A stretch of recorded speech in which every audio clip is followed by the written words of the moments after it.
episode van Radio Scriptura, 'n potgooi van Scriptura. 2 Timoteus 3 vers 16 en 17 sê die hele skrif is deur God geasem. Die woord van God is voldoende om ons te onderrig in die waarheid, dwaling te bestry, verkeerdhede reg te stel en 'n regte leefstyl by ons te kweek. Scriptura is daarop gemik om dit vir jou te wys. Jou gasheer vir hierdie episode is Jonker Venter. 'n Goeiedag en baie welkom vir al die luisteraars wat vandag weer luister na ons episode in ons reeks oor disippelskap. En dan wil ek ook baie welkom sê vir Jaco en Gerry. Ek hoop ons kan hierdie gesprek elkeen ook geniet en baat vind daarby, dat ons ook so mag groei in die geloof. Net weer 'n kort agtergrond oor ons reeks. Ons het reeds 'n reeks gehad oor disippelskap in die verlede. Jy kan gerus gaan kyk op scriptura.co.za en maar hierdie reeks is dan het dan juist ten doel dat ons nuwe gelowiges, jong gelowiges, mense wat dalk pas in die gereformeerde geloof of die Christelike geloof ingekom het, tot bekering gekom het, om hulle dan nou ook as te ware katekisasie te gee, om die basiese dinge van die Christelike geloof aan hulle te verduidelik. Ek dink dit is baie goed ook vir nie net jong, nuwe gelowiges nie, maar ook vir ouer, meer gesoute gelowiges wat al gegroei het in die geloof, om weer daardie basiese aspekte net weer te hoor en te oordink. So, ek hoop elkeen geniet dit saam en volg die reeks ook verder. Vandag praat ons oor die Bybel as die woord van God. So ons elkeen is wat gelowiges is baie bewus daarvan dat die Bybel die woord van God is. Dit is die fondasie waarop ons hele geloof rus. Maar ek dink ons het dit al ook vir mekaar gesê, en gelowiges moet dit gereeld vir mekaar sê, dat ons so gewoond raak aan die Bybel, en dit mag eintlik nooit gebeur nie, dat mens so gewoond raak aan die Bybel, dat jy dit maar net lees soos nog 'n boek, 'n boek van kennis in die geloof, en dat mens nie altyd met die nodige ontzag na die Bybel luister of lees nie.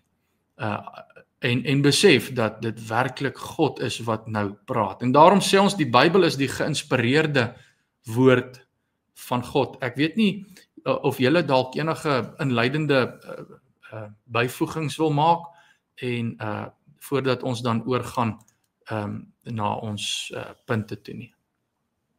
Ja, ek wil graag net noem hoe belangrik hierdie basiese begrip is. Die Bybel is die woord van God.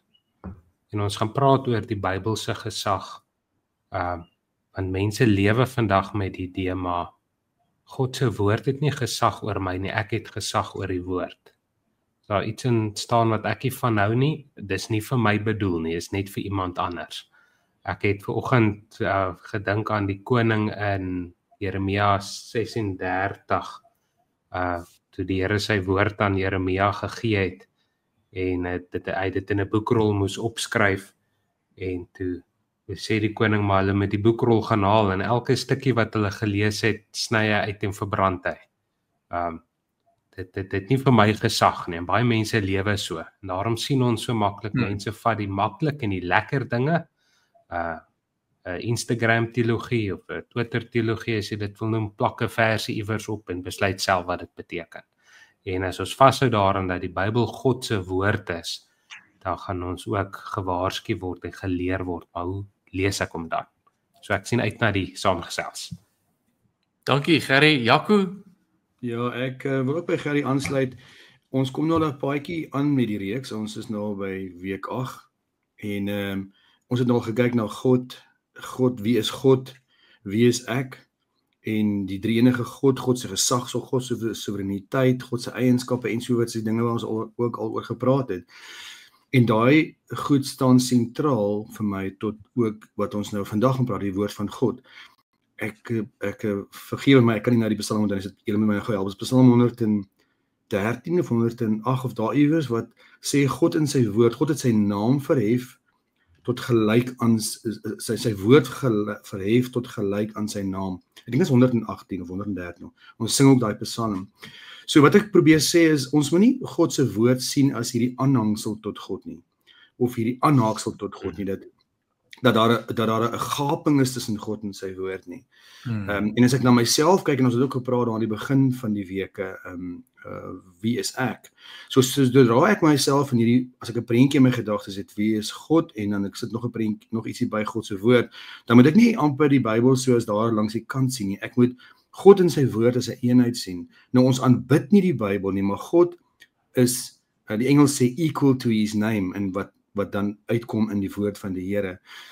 En so ons sien in ons moderne tyd, dat mense sien die Bybel so langs jou, en as 'n addisionele stem. So daar's baie stemme waarna ek luister, maar die Bybel is hierdie stem ook hier iewers tussen al hierdie maze van klomp stemme waarna ek luister, en dit is nie die prentjie wat die Bybel vir ons self openbaar, God self aan ons openbaar oor sy woord nie. Die prentjie wat ons sien is, ons staan nie bo-op die woord nie, ons staan bo-op die woord, ons staan nie langs die woord of verder van die woord af nie. En dit is belangrik om te verstaan, as ons in die gesprek is, as dit mens in eenvoudigheid kan verklaar. God se woord is die gesag, want dit is God se stem. Soos Luther gesê het, die Bybel is God aan die woord. Ja, ek dink is baie belangrik wat julle albei genoem het, veral in die moderne tyd en hierdie tegnologiese era waarin ons bly, jy weet, waar daar 'n goedkoop evangelie verkondig word, jy moet jou hart vir Jesus gee, en as jy jou hart vir Jesus gegee het, dan ken jy hom mos nou. Maar dis juis, en dan wat dan gebeur is, mense doen nooit kennis op van die woord van God nie, so hulle leer God nie ken soos hy is nie, en dan word die orde eintlik omgeruil, soos wat julle nou verduidelik. Dan het ons 'n idee van wie God is in ons kop, amper soos afgod, nê? En die Bybel moet aangehaak word by ons idees, en is eintlik juis andersom wat dit moet wees. Die woord van God is die enigste manier hoe ons God kan leer ken. Want dit is hoe hy besluit het om homself aan ons bekend te maak. As hy nie die woord van God gegee het nie, die Bybel gegee het nie, dan sou ons nie hom geken het nie. En dit bring my by daai eerste punt wat ons wil bespreek. As ons sê die Bybel is die geïnspireerde woord van God, wat deur mense geskryf is, dit gaan basies die uitleg van ons gesprek vorentoe wees vandag. Die Bybel as geïnspireerde woord van God en dan deur mense geskryf. So ek wil dan juist vra, wat bedoel ons as ons sê die Bybel is geïnspireerd? Ek het voor die tyd sommer die grappie gemaak en sê, baie mense voel baie keer geïnspireerd, en is 'n Afrikaanse woord wat ons mag gebruik. Ek voel geïnspireerd deur iets, of om iets te doen. Maar is dit presies dieselfde wanneer ons sê die Bybel is geïnspireerd? Enige een wat daarvoor wil gaan, Jaco? Ja, Jonk, net voor ek voortgaan daarmee, net korrigeer op my opmerking vroeër. Dis Psalm 138, en ek wil dit graag aanhaal uit die Engels, want dit is my mooier in die Engels vertaal. Dit sê daar, you have exalted above all things your name and your word. En daar word die twee sleuteldinge. You have exalted above all things, bo alles, sy naam en sy woord, so sy naam en sy woord is gelyk aan mekaar. Psalm 138:2. Ja, Jaco, jy weet, jy het net nou gesoek na die Psalm en jy het hom nou gekry, gelukkig met hulpe en so, maar jy weet, wat ek wil sê is, toe Gerry begin praat en jy begin praat, en toe besef ek net, die Bybel is so ryk, nê, in waarheid, en jy sal jou hele lewe lank besig wees en nooit alles kan ken nie, maar dis ons wens en dis ons hoop, dat ons al meer mag groei in die woord, en ek sê dit nou vir jong en ou gelowiges, nê, dat ons aangespoor word om aanhou die Bybel te leer ken, want hoe meer jy deurdrenk word met die skrif, hoe meer kan jou denke verander soos wat God dink. en wil hê jy moet dink. So dit is so partymal kom maar 'n vers op wat jy nie onthou waar nie, maar dan gaan soek ons maar weer. Dis mooi. Ja, net om dan net verder aan te haak by jou geïnspireerde idee. So ek dink dit is ook Skriptura se tema, vers 2 Timoteus 3 vers 16 en 17 en die woord wat daar gebruik vir inspireer. Ek weet ek het 'n studie toe ek nog in my beginjare was, voorgraad was, toe jy nog hare gehad het, ja, want die Bybel maak 'n ou nederig en dan vat dit jou hare weg. So anyway.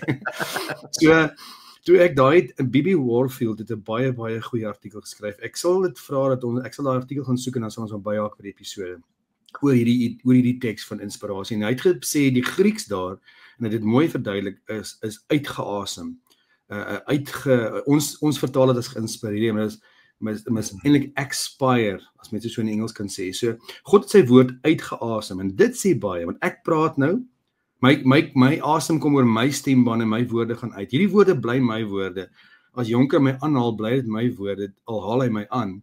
Nou, net 'n kwalifikasie en dit is ook belangrik. Ons praat nie hiervan dat die Bybel direk gedikteer is en daar is gedeeltes in die Bybel waar God direk gesê het en dan is dit net so direk neergeskryf. Maar die idee hierso is, en Warfield het dit so mooi verduidelik, is dat as jy dit ook kombineer met Petrus, nê, 1 vers 19 tot 20, 21, sê die Heilige Gees, 2 Petrus, ja, deur die Heilige Gees aangedrywe, en B.B. Warfield het dit so verduidelik, hy sê dit soos die wind, en ons weet die Bybel assosieer die Heilige Gees met die wind, 'n boot met 'n vlag, en asof jy opgelig word deur die Heilige Gees en dan voortgedryf word deur die Heilige Gees. So die persone wat geskryf het, is so deur die hulle was volledig betrokke in hulle kultuur en konteks, maar is so deur die Heilige Gees opgelig en meegevoer, dat dit wat hulle geskryf het, is asof, en ek sê die woordjie asof, want is nie direk God se stem, soos, dit is sy stem, maar ek het mos my kwalifikasie ingesit, dis asof hy hulle opgelig het, en wat ook al hulle gesê het, binne hulle omstandighede, binne hulle eie denke, daar waar Paulus gesit en skryf het agter sy tafeltjie, in die tronk toe hy Filippense geskryf het, is asof die Heilige Gees hom opgelig het, hom meegevoer het, dat alles wat hy gesê het, is amper soos ek wat nou praat. So dis God se uitgeasemde woorde, asof hy self aan die woord is, en hy is self aan die woord. Ja, Gerry? Die verskil natuurlik tussen God se uitgeasemde woord en ons uitgeasemde woorde is dat ons dikwels een ding sê en dan 'n rukkie daarna 'n ander ding sê en dan 'n ander ding doen. En dis maar wat Jaco vroeër in die episode ook gesê het. As God iets sê, dan is dit so, dan staan dit vas. So ons het dadelik, wanneer ons sê, maar die Bybel is God se uitgeasemde woord, dan sê ons maar die Bybel het gesag, want dit is God se woord, en God verander nie, so sy woord verander nie. En daarom die res van die gedeelte in 2 Timoteus 3, wat ons lese van Skriptura is, wat dan sê, maar daarom is die woord nuttig vir alles wat ons nodig het, en word ons deur die woord toegerus vir elke goeie werk wat ons moet doen. So dit is merkwaardig om te dink dat God gekies het om te praat, want anders sou ons hom nooit geken het nie. Hy het gekies om te sê wie hy is, hy het gekies om sy woord vir ons te gee. Ja, ek vind baie keer dat mense sê, hulle wil net in die natuur wees waar hulle naaste aan God kan wees. Want dis hy wat dit alles geskaap het, en daar kan jy mos nou sien. Nou dit is so vir 'n gelowige wat reeds tot bekering gekom het en tot insig gekom het deur die Heilige Gees en tot geloof gekom het, met ander woorde, wat gewederbaar is. So 'n persoon kan in die natuur God se handewerk sien en hom verheerlik en prys daarvoor. Maar die enigste manier hoe ons God werklik beter gaan leer ken is deur die woord. Daar's nie 'n ander manier nie. Soos wat julle albei nou beklemtoon het, dat dit eintlik so 'n besondere wat sal mens sê, wonderwerk is, nê, dat die Here sy woord of sy wil of homself bekend maak aan ons in mense woorde. Kyk, dit is natuurlik 'n baie diep teologiese gesprek wat mense sou kon voer daaroor. Maar die feit is, God maak homself bekend in mense se konteks en taal en kultuur en verstaan. Nee, ons kan eintlik ietsie verstaan van wie God is deurdat hy homself geïnspireer het. En ek haak aan by wat Jaco sê. Daai woord wat Paulus in 2 Timoteus 3 vers 16 gebruik is 'n woord wat Paulus saamgestel het. Daar's nie 'n so woord gewees voor dit nie. Hy het 2 woorde gevat uit die Grieks en dit saamgevoeg om te verduidelik wat is die woord van God. Hy is God geasem of jy weet God se gees kan 'n ou ook sê wat gewerk het. En so het die gees van God gewerk om die mense te inspireer dat dit God se woord is. Ek het dit iewers ek dink jy weet ons nog op teologiese skole het ons mooi die onderskeid gehoor eendag en ek hou daarvan. Dit is dis deur mense geskryf, maar deur God God is die outeur. So deur mense geskryf en God is die outeur. En dit bring ons nou natuurlik by die ander kant van hierdie stelling, die tweede punt in ons 3-punt prediking. Deur mense geskryf. Goed, so dit is die geïnspireerde woord van God waaruit ons alles kan kry en hoor wat God vir ons wil openbaar oor wie hy is en wat genoegsaam vir ons geloof is, sodat ons daarin kan groei. Maar die tweede punt dan, dis deur mense geskryf. Hoe maak mens sin van die twee? Amper kontras, teenstelling. Dit is deur God geïnspireer, maar is deur mense geskryf. En is juist hier waar baie mense in die laaste 2 eeue al veral baie klei getrap het en gesê, nee, maar dis mense wat oor God dink en oor God gedigte skryf soos die psalms. Hoe sou julle dan antwoord hier? Gerry, jy eerste. Ja, ek dink Jaco het dit reeds in die vorige punt geantwoord toe hy 2 Petrus 1 na verwys het. Ek sal net vir ons daarso vers 20 en 21 lees. Dit moet julle veral besef, geen profesie in die skrif berus op eie uitleg nie. Want geen profesie is ooit deur die wil van 'n mens voortgebring nie, maar meegevoer deur die Heilige Gees het mense die woorde uitgespreek wat van God afkomstig is. So dit is iets anders as wat die moslems byvoorbeeld glo dat Allah konsys direk met Mohammed gepraat het en hom amper soos 'n tikmasjien net gebruik het. Ons lees hier die Heilige Gees het die skrywers van die woord meegevoer om God se woord oor te dra. En ons sien iets verder in 2 Petrus daarvan, as Petrus in 2 Petrus 3 vertel van hoe moeilik verstaanbaar Paulus op sekere plekke is vir hom oor hierdie een saak. So daar en ons lees dit in die evangelies, jy sien elkeen sy eie manier en sy eie styl mooi vorentoe kom, maar dit bly God se woord. So God het sy woord gegee vir mense, deur mense. En dit is, soos ek nou gesê het, is een van die wonderlikste dinge. God het gepraat. Ons kan luister. Jaco? Ja, Gerrit het iets gesê wat ek onmiddellik weer in my gedagtes opgekry het, van ook ons vroeër in die reeks gepraat het oor God, soewereiniteit van God. Dit het ook baie te doen met hoe ons God se soewereiniteit sien. Ek hou nie van die woord misterie nie, maar kom ek gebruik dit is wat dit is. Die misterie van God se soewereiniteit waar hy in absolute beheer van alles is. Letterlik. Maar tog is ons ook nie robotte nie, né? Daai hele idee van 100% soewerein, mense is ook 100% verantwoordelik. Hoe God sy wil so volkome perfek uitvoer, dit wat hy al voor die grondlegging neergeskryf het, want elke gebeurtenis in die wêreld is opgeskryf, maar God voer dit uit sonder dat ons robotte is dieselfde ding wat hier gebeur. Die mense wat die Bybel geskryf het, ongeveer 40 auteurs oor 'n periode van 1500 jaar, wat niks van mekaar geweet of gesien het nie, van Moses tot die Paulus. Paulus het Moses se geskrifte, maar hy het nie Moses presies geken. Hy praat nie direk uit die mond van Moses asof hulle mense van dieselfde tyd is nie.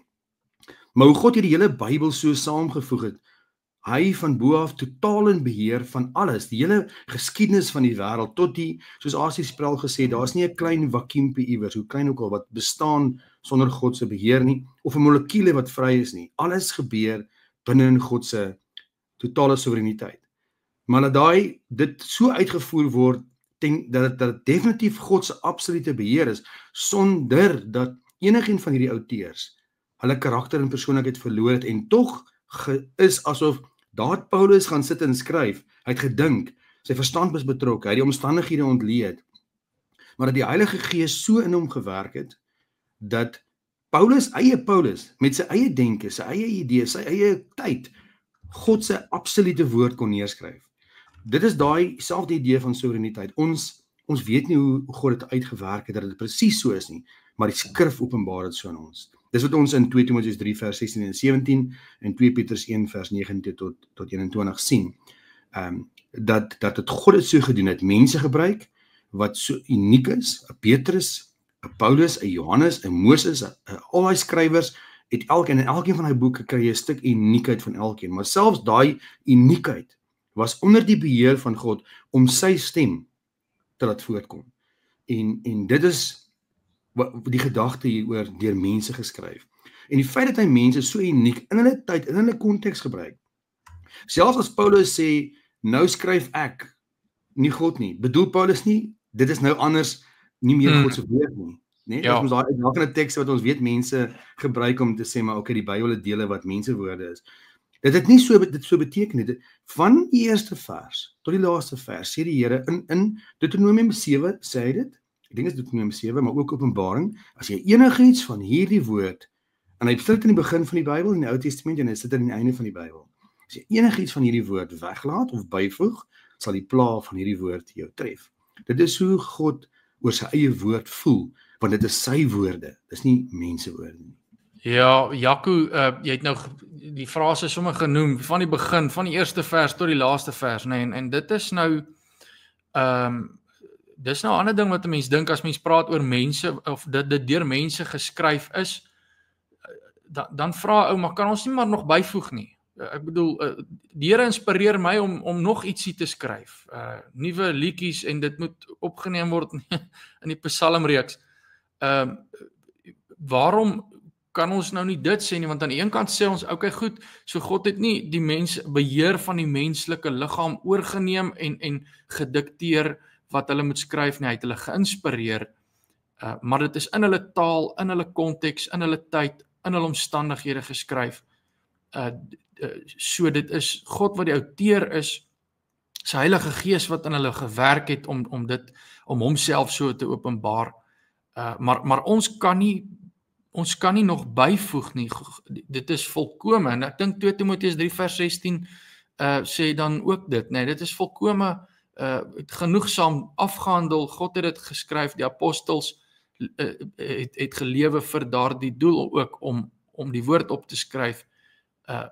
Nou vind ons in vandag se tyd nog steeds hier dieselfde Bybel as die lewende woord van God wat in ons konteks spreek, maar ons voeg nie by nie.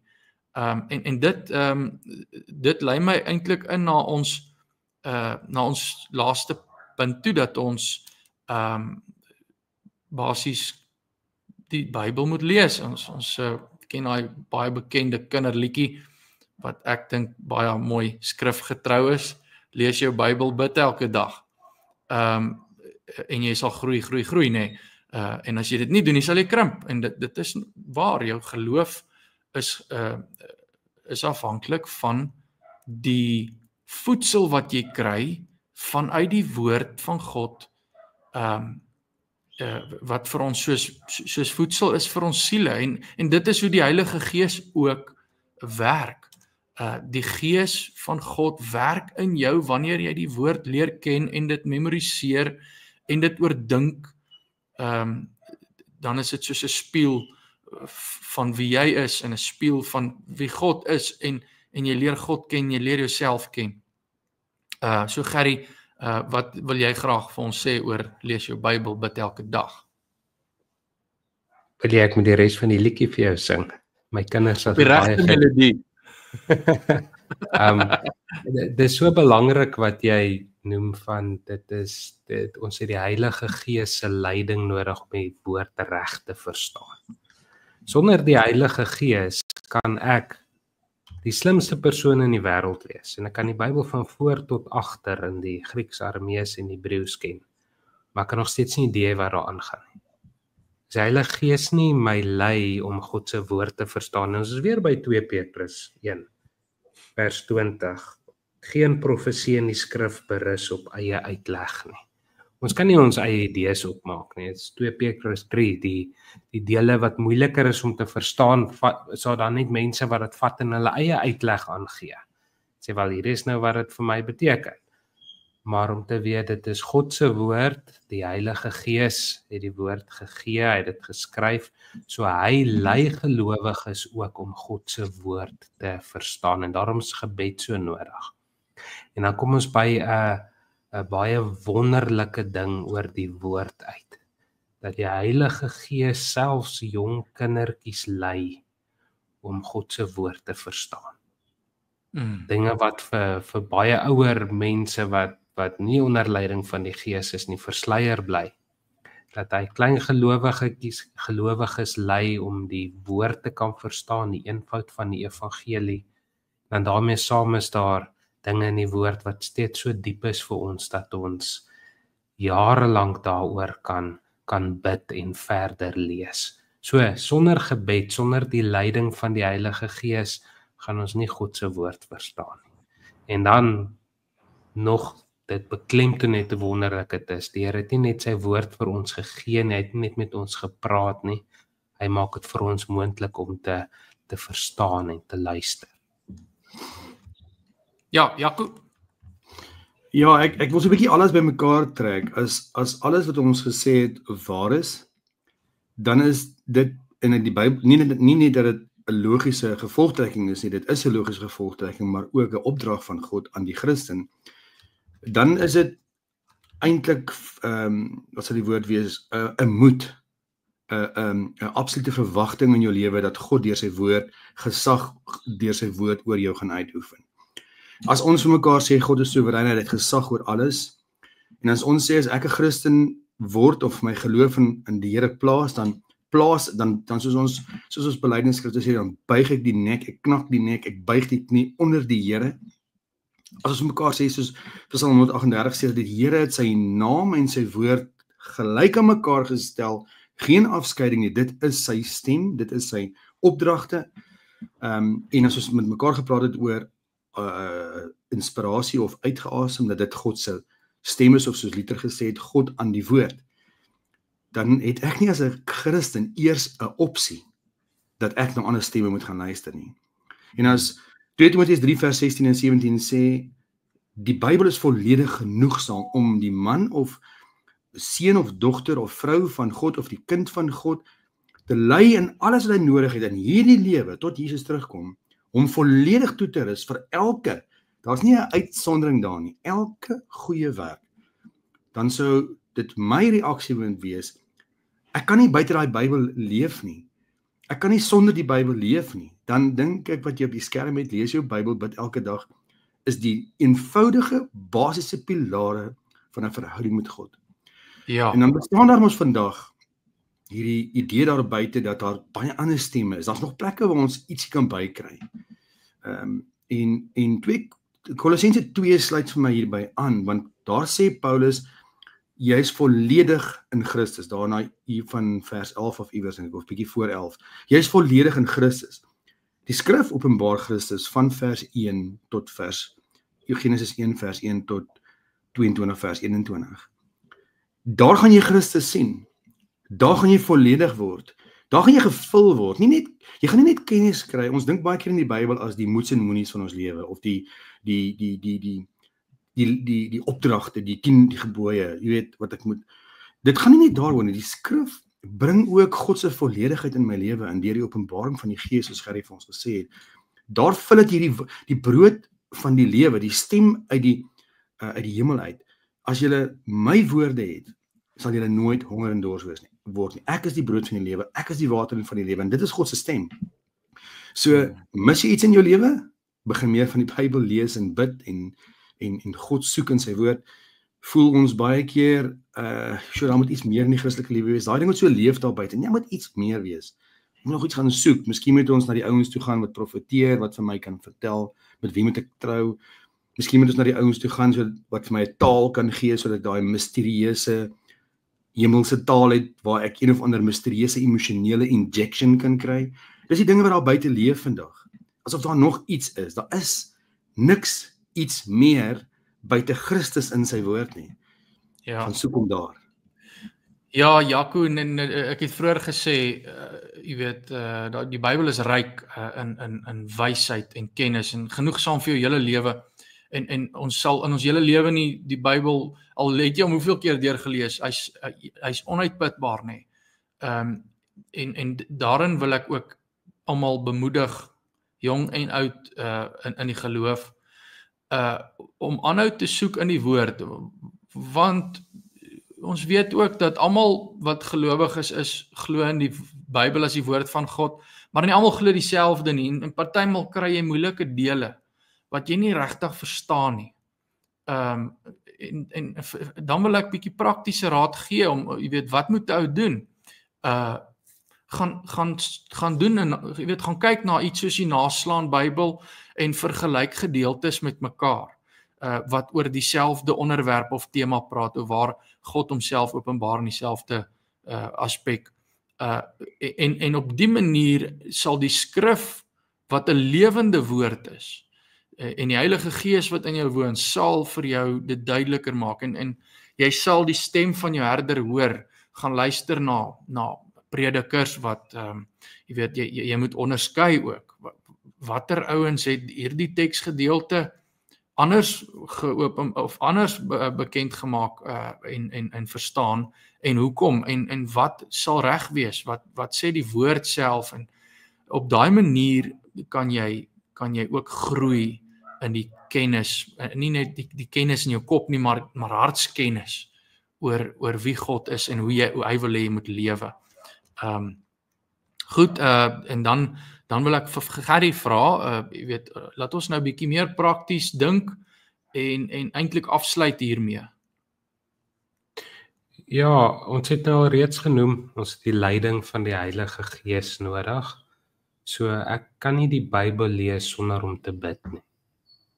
En dis 'n eenvoudige gebed, maar Here, lei my deur die Gees om in te neem en om te verstaan.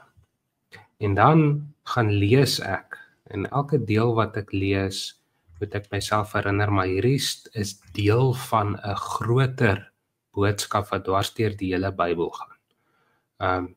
Ek ken nie mense wat flieks kyk of boeke lees of series kyk, wat net so 'n 2 minute gleefie in die middel kyk en nou verstaan hulle waaroor dit gaan.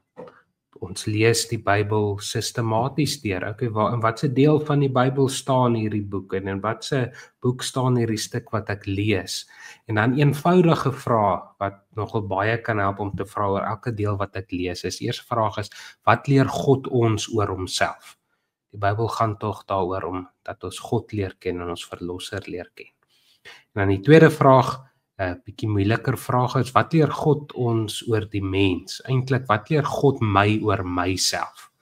En ons hou nie altyd so baie van wat ons daarvan onsself leer nie, maar ons moet luister.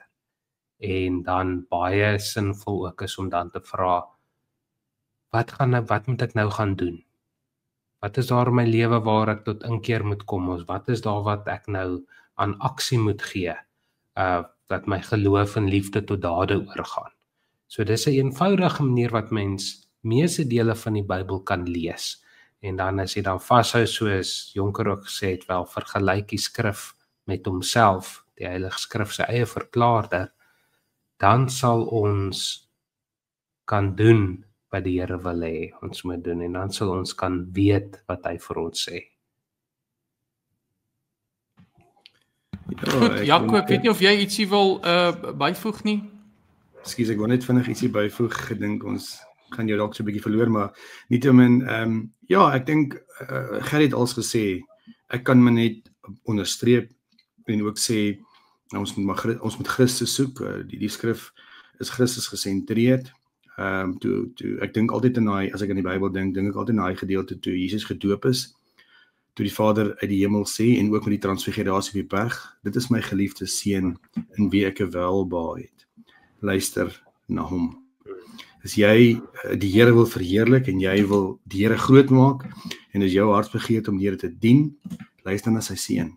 Soek sy seun in die skrif, en luister en volg hom, wees 'n disipel van Jesus Christus. Ja, hiermee wil ons dan hierdie episode eindig en ons sien uit ook na die opvolgende episodes en hiermee wil ons ook elkeen aanmoedig en bemoedig om aan te hou om die woord te lees, om nie om dit nie af te skeep nie. Dit is die belangrikste dit en gebed, nee, soos daai liedjie sê, en ek wil julle los eintlik met daai liedjie. Lees jou Bybel, bid elke dag. Dis hoe ons groei in die geloof. En kry vir jou hulpmiddels, skakel in by jou plaaslike gemeente, luister, kom onder die geklank van die woord, sluit aan by Bybelstudies, lees Bybelkommentare of studiebybels en vergelyk dit en groei so saam met ander gelowiges, want dis ook hoe die Heilige Gees werk. Baie dankie julle, ek hoop julle het ook saam met my hierdie gesprek geniet. Mooi dag.